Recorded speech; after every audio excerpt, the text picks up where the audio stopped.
There are 10 commonly recognized stages of genocide. Denial is the last. It is among the surest indicators of further genocidal massacres, writes Dr. Gregory Stanton. The perpetrators of genocide dig up the mass graves, burn the bodies, try to cover up the evidence, and intimidate the witnesses. They deny that they committed any crimes and often blame what happened on the victims. As the largest genocide in history, the Holocaust also has the largest community of deniers around it. Their arguments are, and must be shown to be, absolutely baseless. In this video, I'll look at some of the basic contentions of those who propagate Holocaust denial. Most Holocaust deniers accept that mass anti-Jewish violence occurred in Nazi Germany. Even David Irving concedes this. But they deny that there is evidence of intent on the part of the whole Nazi party, or Hitler in general, to commit genocide.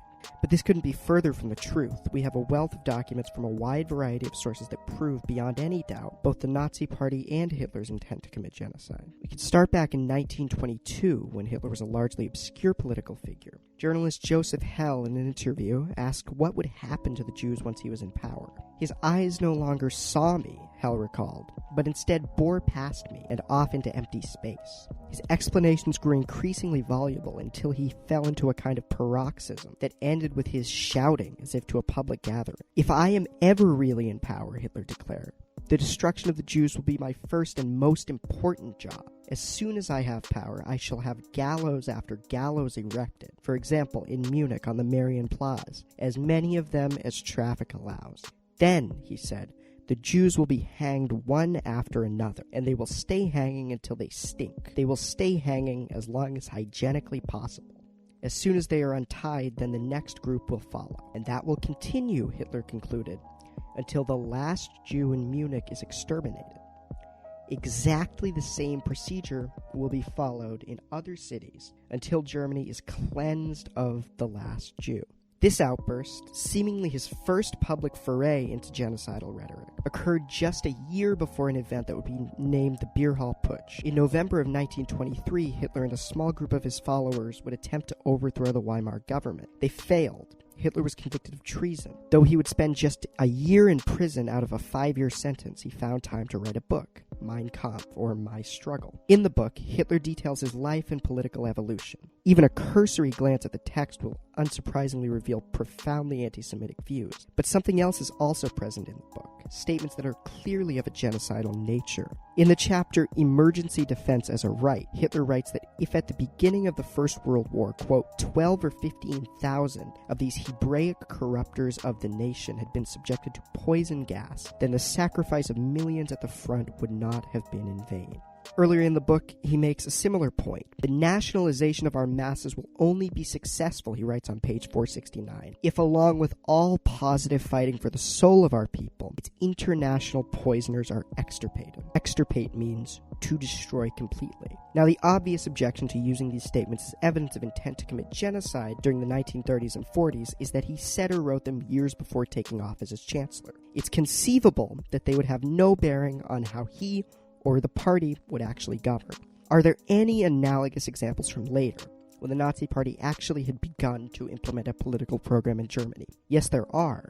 One speech in particular became a touchstone for Nazi Party rhetoric. It was given in the Reichstag on January 1st, 1939, 6 years after coming to power and beginning to institute a viciously anti-Semitic program. Let's look at what Hitler had to say. "Either the Jews will have to adjust to constructive, respectable activities," he said, "such as other people are already engaged in, or sooner or later they will succumb to a crisis of yet inconceivable proportion." He went on to outline the crisis he had alluded to. "I have been a prophet very often in my lifetime," he said, "and this earned me mostly ridicule." He recalled that in the time of my struggle for power, it was primarily the Jewish people who mocked my prophecy. His prophecy being that he would one day control Germany and press for a resolution of the Jewish question among many other problems. The resounding laughter of the Jews in Germany then may well be stuck in their throats today, I suspect, Hitler said. Then he made another prediction. Should the international Jewry of finance succeed, both within and beyond Europe, in plunging mankind into yet another world war, then the result will not be a Bolshevization of the earth and the victory of the Jewry, he said, but the annihilation of the Jewish race in Europe. Thus, the days of propagandist impotence of the non-Jewish peoples are over. Hitler then noted notes that National Socialist Germany and Fascist Italy possess institutions which, if necessary, permit the opening of the eyes of the world to the true nature of this problem. Just months after making that address, Nazi Germany was at war with Poland, a conflict he would say was caused by international Jewry and its world conspiracies of democracy and Freemasonry. The January 1939 speech would be referenced by Nazi officials multiple times over the years. To them, it really was prophetic. We are seeing the fulfillment of the prophecy, Nazi propaganda minister Joseph Goebbels wrote in a 1940 article titled "The Jews Are Guilty." The Jews are receiving a penalty that is certainly hard, but more than deserved, he continued. World Jewry erred in adding up the forces available to it for this war, and is now gradually experiencing the annihilation that it planned for us. Goebbels in particular was enamored by the 1939 speech. He quoted it twice in May of 1943 alone, once in an internal document which was distributed only to those who would speak at Nazi Party events. The other time in an article in Das Reich titled "The War and the Jews." The Jews laughed in Germany when they first saw us, Goebbels wrote. They're not laughing any longer. They chose to wage war against us, but that war is turning against them. When they planned a war to totally destroy the German nation, they signed their own death warrant.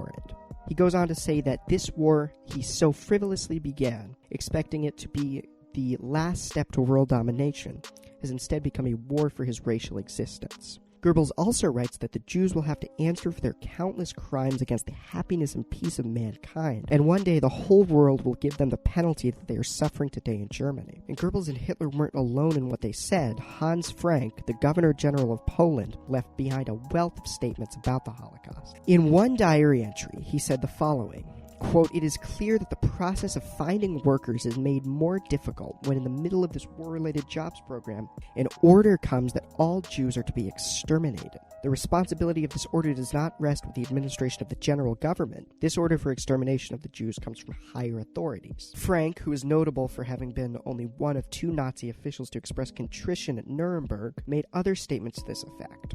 "One way or another, I will tell you that quite openly, we must finish off the Jews," he said in a speech to his cabinet members in December of 1941. "I must also say that if the pack of Jews were to survive the war in Europe, that while we sacrifice the best of our blood for the preservation of Europe, then this war would still only be a partial success. I will therefore, on principle, approach Jewish affairs in the expectation that the Jews will disappear. They must go." Frank then made it clear, we must destroy the Jews wherever we find them and wherever it is at all possible. And there's one more Nazi official whose statements I want to look at. SS head Heinrich Himmler spoke to a group of his officers on October 4th, 1943, and we have an audio recording of this speech. "I want to also mention a very difficult subject," Himmler said. "It should be discussed amongst us, yet nevertheless we will never speak about it in public. Just as we did not hesitate on June 30th to carry out our duty as ordered and stand comrades who had failed against the wall and shoot them, about which we have never spoken and never will speak. I am talking about the evacuation of the Jews, the extermination of the Jewish people. It is one of those things that is easily said. The Jewish people is being exterminated, every party member will tell you. Perfectly clear, it's part of our plans. We're eliminating the Jews, exterminating them, a small matter." For Holocaust deniers, there are very few ways to respond to the statements outlined in this section. Everything could be a forgery, or maybe every high-level Nazi official was lying about their intentions to seemingly no end in both public and private. But the only reasonable answer is that they meant what they said. And if that's true, then it's also undeniable that they intended to carry out a genocide. We're not done, though. There's more. The aforementioned SS head Heinrich Himmler commissioned a document in 1943 that's become universally known as the Carrère Report.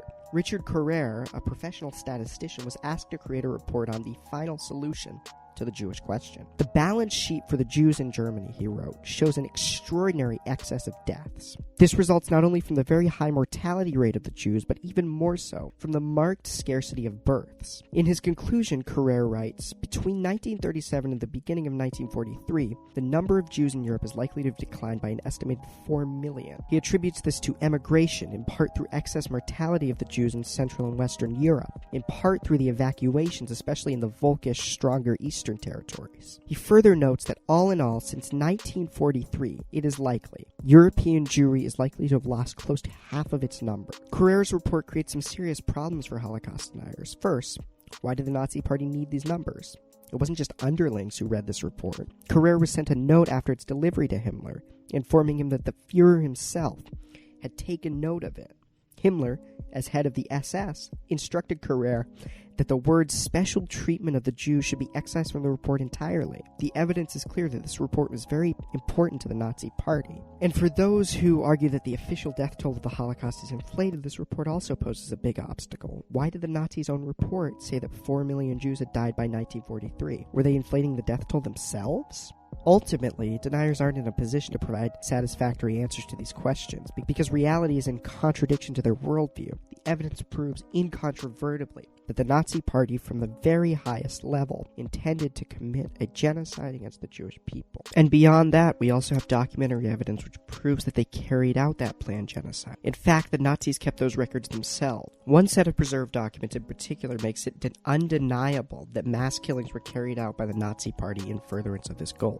The Einsatzkommandos were a paramilitary organization. They functioned under the umbrella of the SS. In occupied territories, they carried out mass executions. One report, known as the Jaeger Report, summarizes the killings carried out by Einsatzkommando 3, which was operating in Lithuania. In the document, labeled as a secret Reich matter, Karl Jaeger listed executions carried out by Lithuanian partisans on my instructions and under my command. On July 4th, 32 Jews killed in Mariupol. July 8th, 14 Jews and 5 communist functionaries.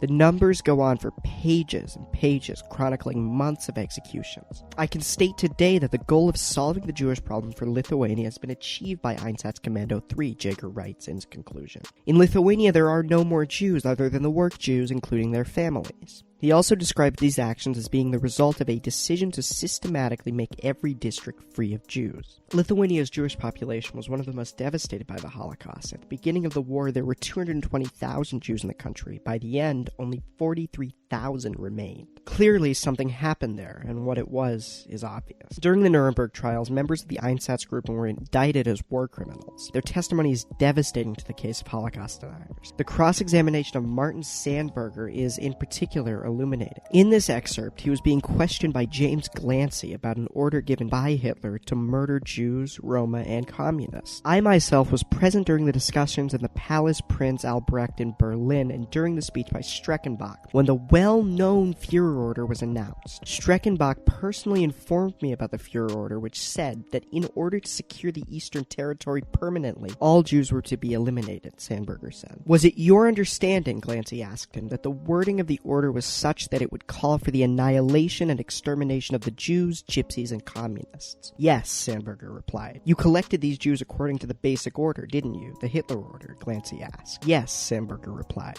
And then they were shot. They were shot, isn't that right? Yes. In fact, they were shot by members under your command. Yes. Then as a result of the Führer order, these Jews were shot. Yes. The Führer order, Hitler's formal order to carry out the mass murder of Jews in Europe, is attested to in multiple places. One document discovered relatively recently comes from SS head Heinrich Himmler. Historians believe it was written during a meeting with Hitler. The relevant portion is very short and reads as follows. Jewish question / to be exterminated as partisans. This is unambiguous, and Himmler isn't the only one who recorded an order to this effect. Adolf Eichmann, who wasn't indicted until he was tracked down in 1960, recalls similarly in his interrogation. The war with the Soviet Union began in June 1941, he said. I believe it was 2 months later that Heydrich sent for me. He began with a little speech, and then the Führer has ordered the physical extermination of the Jews. Auschwitz Commandant Rudolf Hess had a similar memory about which he wrote in his memoirs. Himmler received me and said in effect, the Führer has ordered that the Jewish question be solved once and for all, and that we, the SS, are to implement that order. Even Himmler's masseuse, Felix Kirsten, had heard of the order. He writes in his memoirs of a conversation the two had. I said that the world would no longer tolerate the extermination of the Jews. It was high time that he put a stop to it. Himmler said that it was beyond his power. He was not the Führer, and Adolf Hitler had expressly ordered it. Based on this witness and documentary evidence, we can safely conclude that an order was given at the highest levels of government to exterminate the Jewish people. Those given the order carried it out, and they freely admit that they did. The Holocaust denial case has no leg to stand on, and never did.